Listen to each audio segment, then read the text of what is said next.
புருஷன் அடிச்சா பொறுத்து தான் போகணும்னு யாருங்க சொன்னா? இந்த பொண்ணு அடிச்சா அடுத்த செகண்ட் என்ன நடக்கணும்னு தெரியுமா?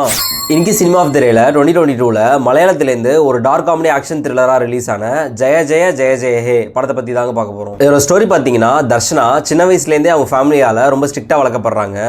அவங்க ஹையர் ஸ்டடிஸ் பண்ணணும், பெருசாக ஏதாவது அச்சீவ் பண்ணணும் நிறைய ஆசைகள் இருந்தாலும் கல்யாணம் பண்ண ஒரு கடமை முடிஞ்சதுன்னு தர்ஷனாவை பசில் ஜோசப்க்கு அரேஞ்ச் மேரேஜ் பண்ணி வைக்கிறாங்க. ஸ்டார்டிங்ல அவங்க மேரேஜ் லைஃப் நல்லா போனாலும் போக போக தான் தெரியுது பசில் ஜோசப் ஒரு ஷார்ட் டெம்பர் அண்ட் அபியூசர்னு. எதுக்கெடுத்தாலும் பசில் ஜோசப் தர்ஷனாவை போட்டு அடிக்க, இதுக்கு மேலே இந்த கொடுமையெல்லாம் தாங்க முடியாதுன்னு தர்ஷனா திருப்பி அடிக்க ஆரம்பிக்கிறாங்க. ஸோ இதுக்கப்புறம் அவங்க ரிலேஷன்ஷிப்குள்ள நடக்கிற கலாட்டா தாங்க இந்த படம். டொமஸ்டிக் வைலன்ஸை பத்தி சீரியஸா சொன்ன படம், பட் அதை சொன்ன விதம் பார்த்தீங்கன்னா செம்ம ஹிலேரியஸா இருக்கும். காமெடி பிளஸ் சோஷியல் மெசேஜ் ரெண்டுத்தையுமே பர்ஃபெக்டா பிளெண்ட் பண்ணி சொல்லியிருப்பாங்க. தர்ஷனாவோட கேரக்டர் டிரான்ஸ்ஃபர்மேஷன் பார்த்தீங்கன்னா செம்ம இன்ஸ்பைரிங்கா இருக்கும். அண்ட் பசில் ஜோசஃபோட ரியாக்ஷனை பார்த்தாலே உழுந்து சிரிப்பீங்க. பசில் ஜோசப் அண்ட் தர்ஷனா ரெண்டு பேருமே ஒரு டாப் நாச் பெர்ஃபார்மன்ஸ் இந்த படத்துல கொடுத்திருப்பாங்க. அண்ட் பேரண்ட்ஸ் தன்னோட பொண்ணுங்களுக்கு அட்ஜஸ்ட் பண்ணிட்டு போமான்ற கல்ச்சருக்கு செம்ம கவுண்டரா இருக்கும் இந்த படம். ஸோ இந்த ஒர்த் வாட்சை மிஸ் பண்ணவங்க ஜியோ ஹாட் ஸ்டார்ல தமிழ் டப்பிங்கோட அவைலபிளா இருக்கு, மிஸ் பண்ணாம பாருங்க. டெய்லி மூவி ரெக்கமெண்டேஷனுக்கு நம்ம சேனல் மறக்காம ஃபாலோ பண்ணிட்டு அண்ட் படம் பார்த்தவங்க உங்களுக்கு பிடிச்ச சீனை கமெண்ட்ஸ்ல சொல்லுங்க.